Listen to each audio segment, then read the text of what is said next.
Olá, sejam bem-vindos a mais uma aula do Pré-ENEM e hoje nós vamos conversar um pouquinho sobre artes visuais. Vamos lembrar, gente, que a arte visual são aquelas habilidades que o artista faz e a arte acontece fora do artista. Nós temos aquelas artes do corpo, como as artes cênicas, a dança, que é a movimentação do corpo, a música, por exemplo, que é o artista manipulando o instrumento ou mesmo cantando. As artes visuais não. As artes visuais ele faz a sua tela, sua pintura, seu desenho, sua escultura. E ela está ali, fora do artista. Ele pode acontecer em qualquer época da humanidade. Vamos lembrar das artes rupestres, por exemplo, né? A arte rupestre de 25 mil anos atrás, eles estão lá. O artista que fez já se foi há muito tempo, né, gente? E as artes permanecem.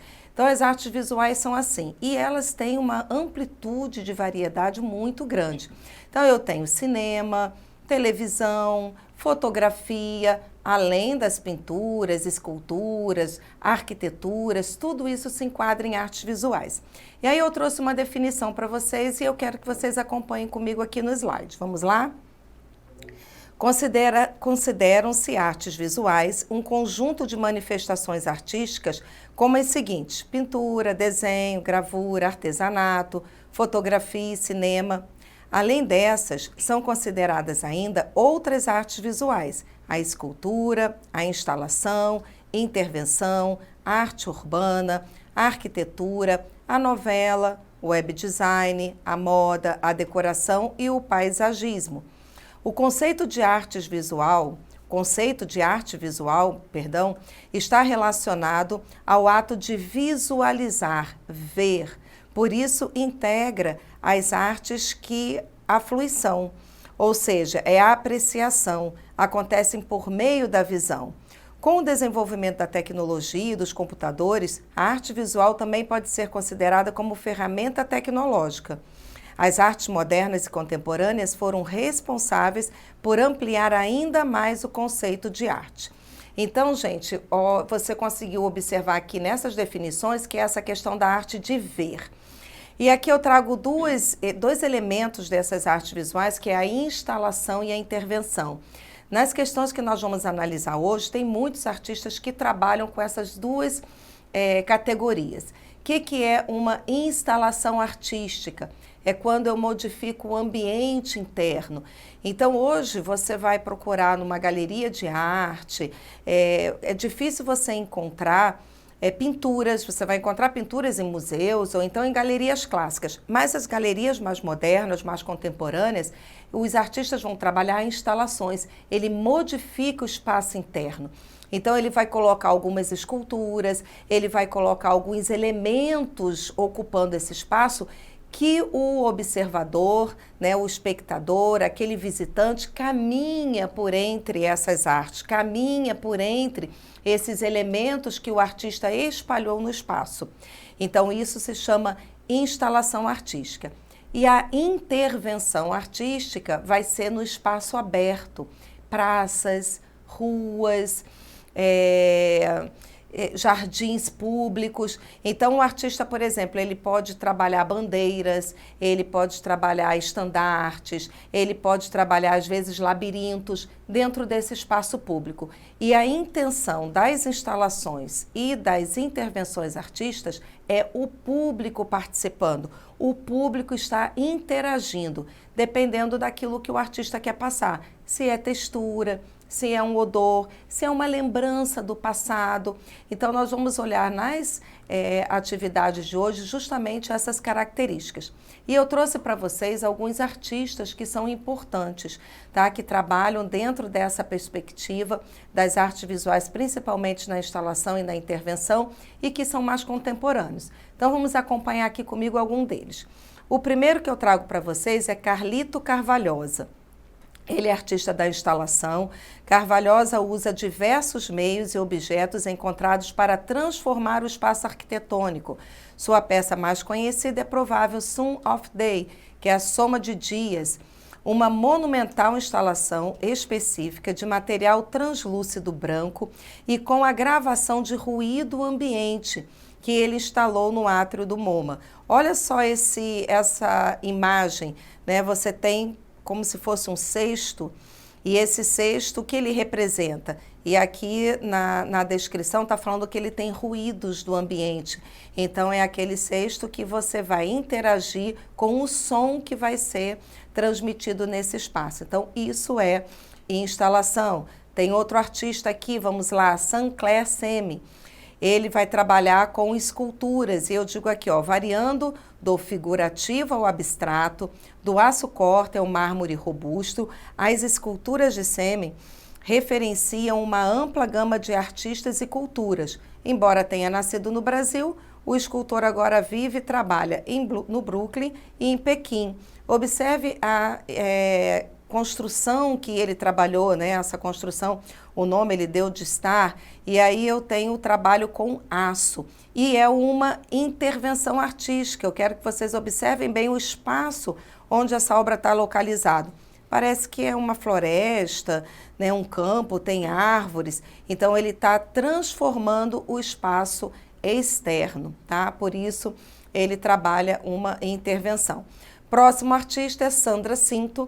Em seus desenhos intrincamente detalhados, pinturas e instalações, as obras de Cinto hipnotizam, envolvendo imagens de mar, céu e elementos naturais, como metáforas visuais para a odisseia da vida. Então, Sandra também vai trabalhar as instalações, que é modificando o espaço interno, e essa questão da pintura, que vai lembrar sempre da questão do nascimento, né, de voltar para dentro de si. É uma viagem insólita, uma viagem para o seu interior, né, para o caminho da vida. Então, ela traz essas reflexões, que são reflexões que a pessoa tenta se autoconhecer. Temos mais um artista, esse é Cildo Meirelles, importantíssimo, volte e meia cai no Enem. E aqui eu digo assim, ó, Cildo Meirelles cria instalações maciças e imersas que incentivam a interação e refletem preocupações políticas. Suas obras extensas incorporam objetos encontrados, como ossos, moedas e borrachas e outras garrafas. Gente, olha aqui para mim e presta atenção numa coisa. Cildo Meirelles, ele trabalhou na época da ditadura militar. E na época da ditadura militar no Brasil, os artistas não tinham direito de falar, de colocar seus posicionamentos. Eles tinham que fazer uma arte que fosse meio mascarada, podemos dizer assim, que desse um duplo sentido, que não fosse aberta, né? Porque se eles falassem a posição política, com certeza eles seriam mortos. Muitos foram perseguidos, foram exilados. E Cildo Meirelles não é uma pessoa que não sofreu com essa questão da perseguição, né? Então ele sofreu sim. E aqui nessa obra que eu mostro para vocês, já já a gente vai olhar de novo, ele faz inserções de trabalhos que ele possa, no anonimato, tirar, né, a dúvida na cabeça da população, porque ele cria a obra e joga para o público. E quando essa obra chega na mão do público, ele não sabe quem fez essa obra, porque está no anonimato, mas faz o público pensar. Então, essa primeira obra aqui que eu estou mostrando para vocês, vamos olhar mais uma vez aqui no slide, ele diz que é inserção em círculos ideológicos, projeto Coca-Cola. Observem que eu tenho as garrafinhas de Coca-Cola, naquela época eram só garrafas. Aqui ele coloca numa escala 7 garrafas que lembram, gente, aquela brincadeira que a gente faz enchendo as garrafas com um determinado líquido e criando uma escala musical. São 7 notas, são 7 garrafas, cada uma com uma altura de líquido. Então, ele coloca essa ideia da música, né? A música, ela comunica.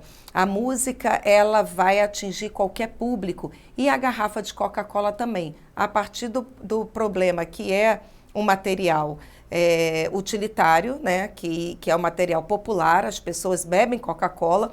E nessas Coca-Colas, ele colocou um rótulo que quando a garrafa está vazia, você não vê. Mas assim que a garrafa começa a encher, você começa a perceber o que ele escreveu. Observa, olha aqui nesse outro slide. Ele coloca assim, ó, gravar nas garrafas informações e opiniões críticas e devolvê-las à circulação. Então, gente, olha para cá, quando ele coloca isso e coloca essa garrafa no mercado, alguém compra essa garrafa, lê o que está escrito na garrafa e coloca ali uma mensagem. E continua circulando essa garrafa pelo mercado. E em quantas mãos aquilo vai passar? E justamente essas frases são frases sobre questões políticas. Então ele chama, né, o público a participar também da questão política do país. Vamos olhar outra obra dele muito importante. Observe aqui. Essa obra, ele carimba notas, tá? Notas de um cruzeiro e com a frase, quem matou Herzog? E essas notas, gente, elas vão para circulação. Antigamente, você podia escrever, hoje em dia é proibido, né, gente, escrever alguma coisa nas notas, mas naquela época não. E Herzog foi uma pessoa muito importante na época da ditadura, porque ele era jornalista e ele falava, sim, contra, né, a questão da repressão, e ele foi morto. E as pessoas colocaram nos jornais como se ele tivesse suicidado. E Cildo Meirelles, então, coloca essa intervenção. E essa nota vai circular, foram várias notas, né? E elas circulam pela cidade e as pessoas buscam a ideia, né? A pergunta fica na memória das pessoas. Outra artista importante, Beatriz Milhazes. Beatriz revela a vontade de enfrentar a pintura como fato decorativo, aproxima-se da obra de artistas como Henri Matisse, interessa-se pela profusão de ornamentos barroca, sobretudo pelo ritmo dos arabescos, pelos motivos ornamentais presentes na obra de Guinart. Beatriz Milhazes faz parte da pop art.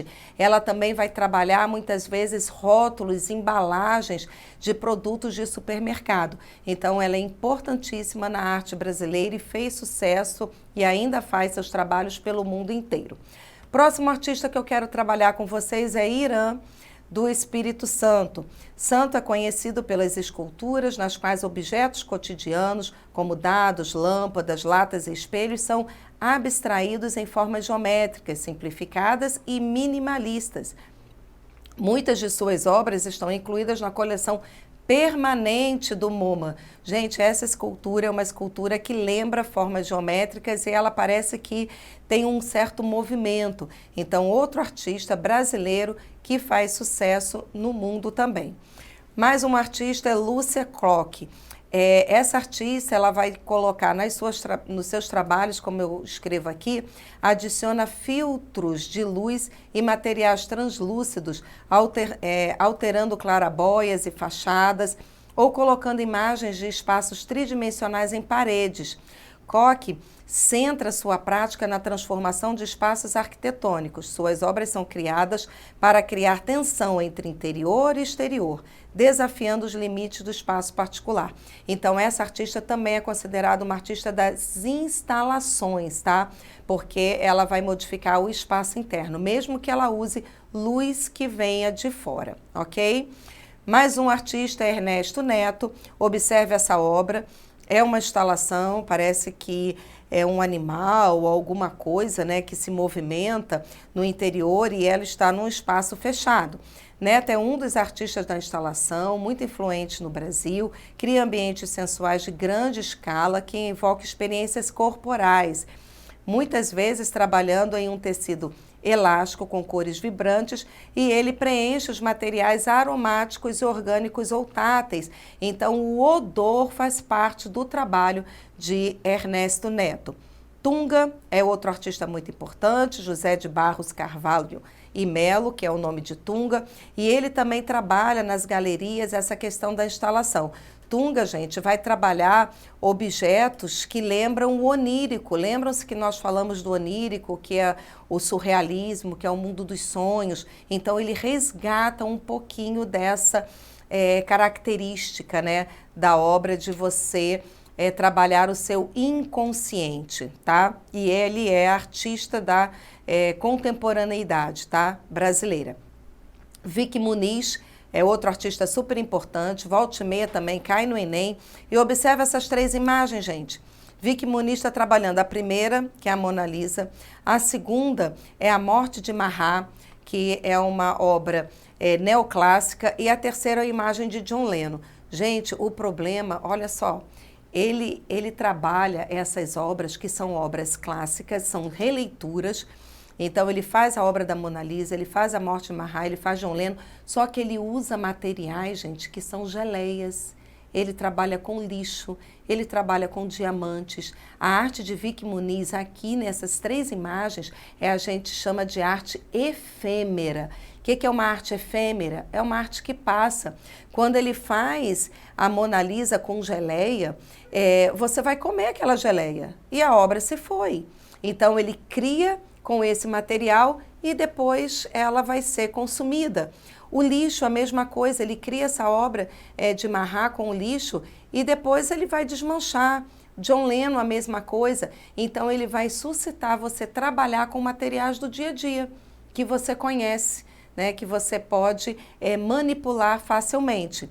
E aqui nesse próximo slide eu falo um pouquinho sobre ele. Ele nasceu, né, na pobreza de São Paulo e passando a ser artista mais famoso do Brasil internacionalmente. Muniz reutiliza materiais cotidianos para apropriação intrínseca e em camadas de obras de artes canônicas. Gente, quando eu falo em arte canônica, eu falo de cânone. Cânone é uma repetição, por isso que são as releituras.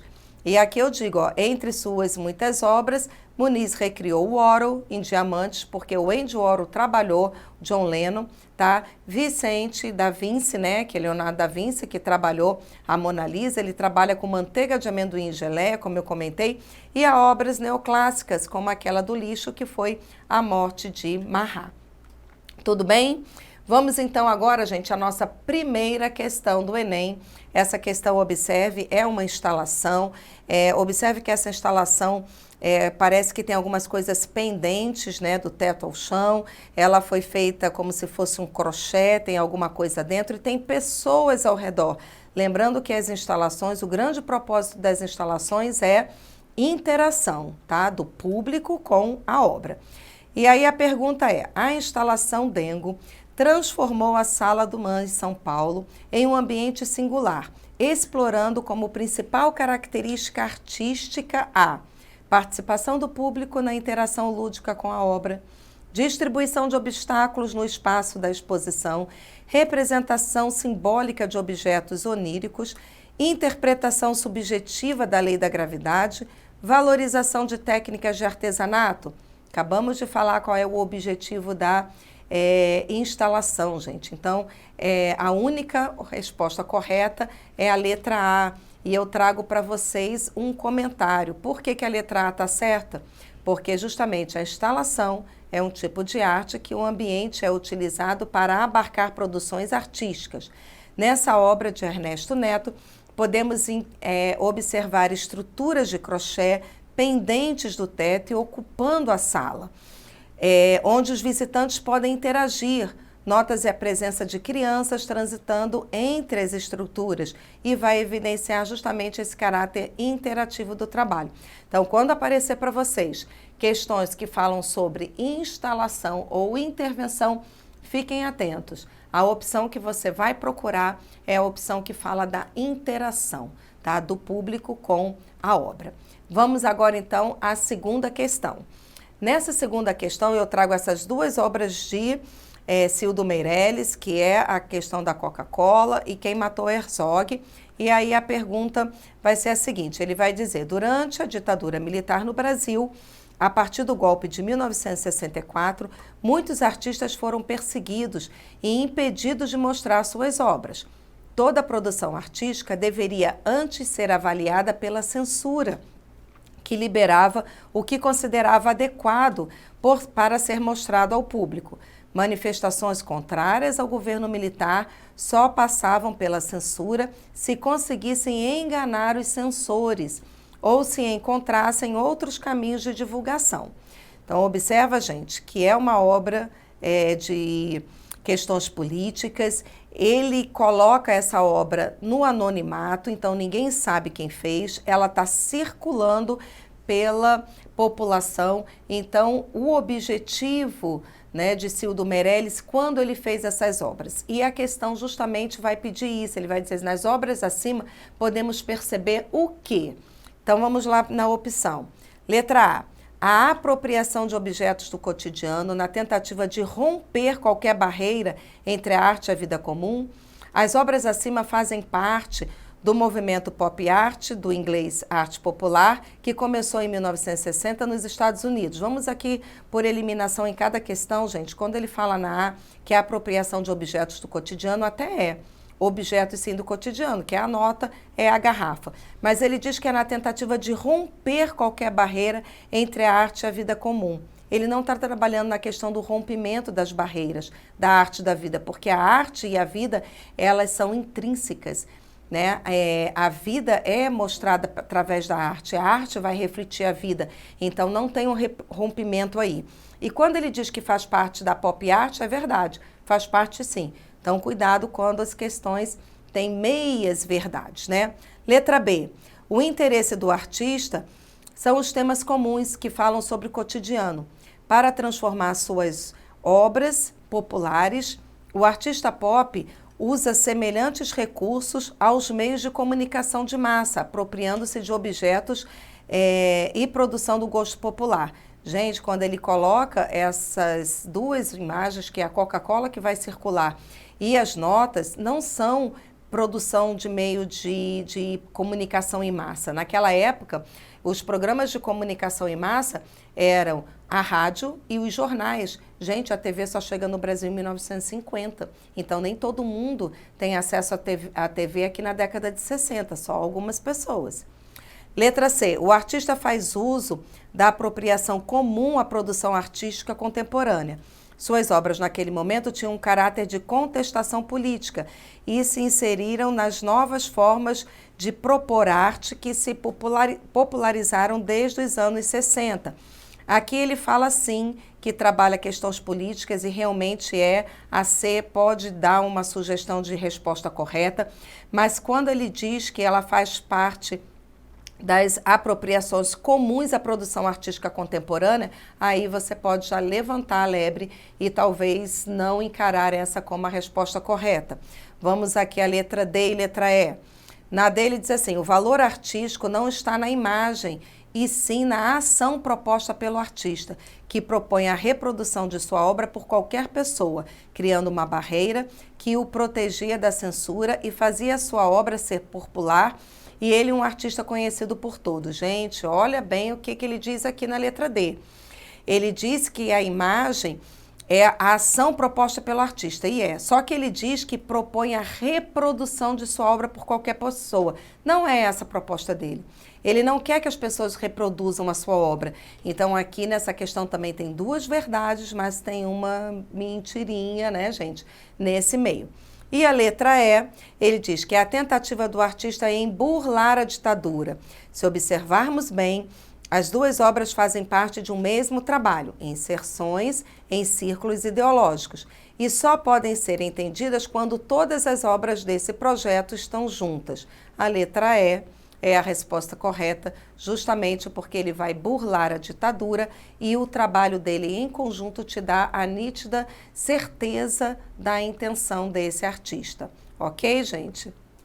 Eu tenho aqui só, né, uma resolução, um comentário da questão que vai dizer que realmente Cildo Meirelles vai fazer uma crítica à ditadura e o caráter da contestação política é perceptível pelas inserções nas garrafas e nas notas, né, de cruzeiro e dólar. Durante o período do AI-5, o campo das artes visuais retrata de forma reativa, né, obras sobre censura, alienação, imperialismo e consumismo.